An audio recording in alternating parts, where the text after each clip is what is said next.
नमस्कार प्रिय मित्रों, स्वागत है आप सभी का हमारे YouTube चैनल। आप सभी को नाग पंचमी की हार्दिक शुभकामनाएं। चलिए आज हम सभी नाग पंचमी के शुभ अवसर पर नाग पंचमी की कथा यानी कहानी को सुनते हैं। लेकिन उससे पहले यदि आप चैनल पर नए होइएगा तो चैनल को सब्सक्राइब कर दीजिएगा। चलिए अब हम सभी नाग पंचमी की कहानी को सुनते हैं।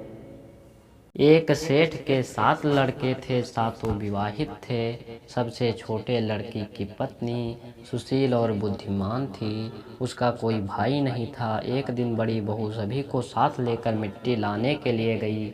वह खुरपी से मिट्टी खोदने लगी।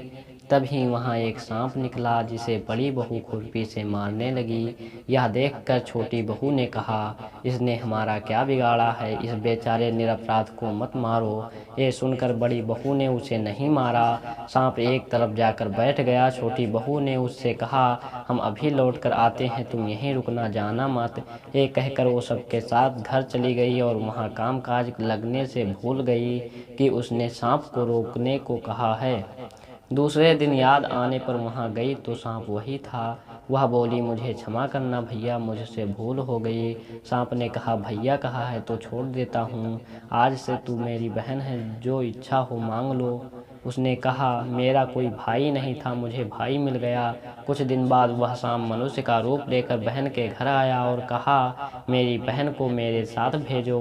सांप ने विश्वास दिलाया कि वह उसका दूर के रिश्ते का भाई है। रास्ते में बहन को अपने वही सांप होने की बात बताई। सांप के घर पहुंचकर वहां का ठाठ बाट देखकर हैरान रह गई। एक दिन सांप की माँ ने कहा, मैं एक काम से बाहर जा रही हूँ, तू अपने भाई को दूध पिला देना। उसने दूध दिया। वह गर्म था। सांप का मुंह जल गया। यह देखकर सर्प की माता बहुत गुस्सा हुई। सांप ने कहा कि बहन को अब उसके घर भेज देना चाहिए। तब सांप और उसके पिता ने उसे बहुत सा सोना, चांदी, जवाहरात, वस्त्र आदि देकर उसके घर पहुंचा दिया। इतना सारा धन देखकर बड़ी बहू ईर्ष्या से बोली, भाई तो बड़ा धनवान है, तुझे अधिक धन लाना चाहिए था। सांप ने यह सुना तो उसने और धन ला कर दिया। सांप ने छोटी बहू को हीरा मणियों का एक अद्भुत हार दिया था। उसकी प्रशंसा उस देश की रानी ने भी सुनी और वह राजा से बोली कि सेठ की छोटी बहू का हार यहाँ आना चाहिए। राजा ने मंत्री को हुक्म दिया कि उससे वह हार लेकर शीघ्र उपस्थित हो।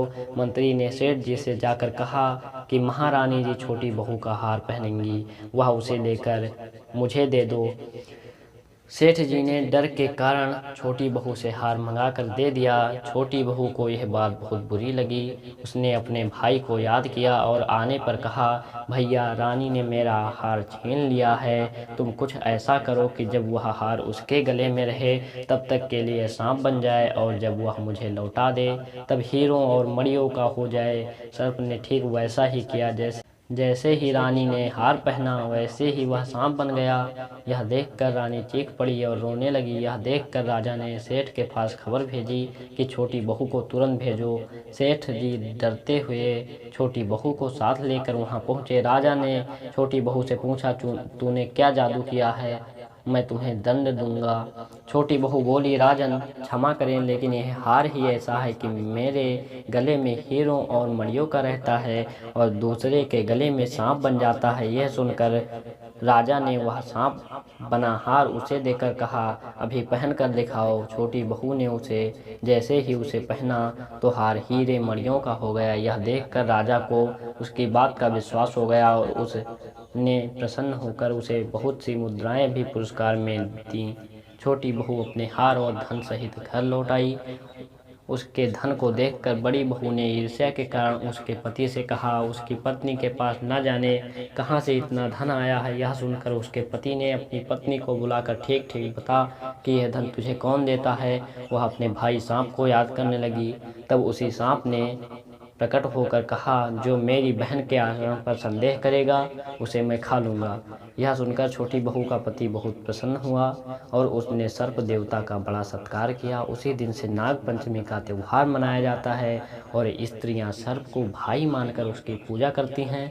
कैसे लगी दोस्तों ये जानकारी कमेंट बॉक्स में ज़रूर बताएं और वीडियो पसंद आने पर वीडियो को लाइक करें। चैनल पे नए हुए तो चैनल को सब्सक्राइब कर दीजिए और अगली वीडियो का नोटिफिकेशन पाने के लिए हमारे बेल को भी ऑल पर सिलेक्ट कर दीजिए। बहुत बहुत धन्यवाद दोस्तों, फिर मिलेंगे अगले वीडियो में, तब तक के लिए बहुत बहुत धन्यवाद।